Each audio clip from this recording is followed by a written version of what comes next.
So we are still factoring polynomials, and we're using the factor theorem.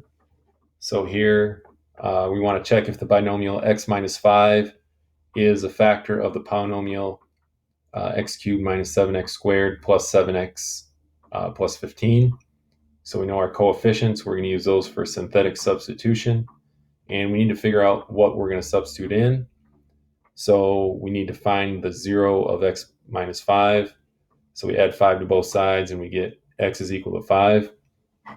And so that is what we're going to use for synthetic substitution. We're going to add down and multiply across.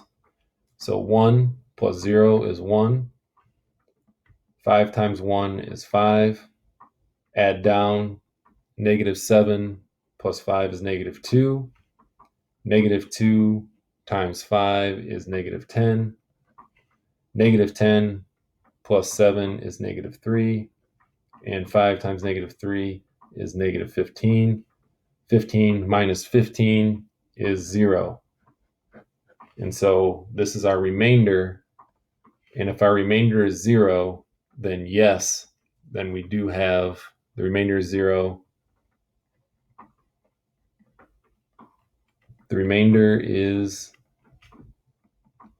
0. So x minus 5 is a factor. And what does that mean? So we do have our remainder there. And then remember, as we work backwards, we have a constant, we have our linear term, we have our quadratic term, and we could keep working that way. And so we can rewrite this. We take these as our coefficients of each one of these terms, and we still have the x minus 5, which we factored out. So we have x minus 5. That is a factor because we checked it using the factor theorem. And then we can write down the rest of this. The x squared term has a coefficient of 1. So that's x squared. The linear term has a coefficient of negative 2. And then we have a constant of negative 3. And now we can use what we learned before because we've simplified this polynomial, and we can find out what the other factors are. We should try to find 2 more. So we can write down the x minus 5 because that is all the way factored. And then we have x squared minus 2x minus 3, and that's in the quadratic form. So we have x and x, and two numbers that multiply together to negative 3 and add to negative 2.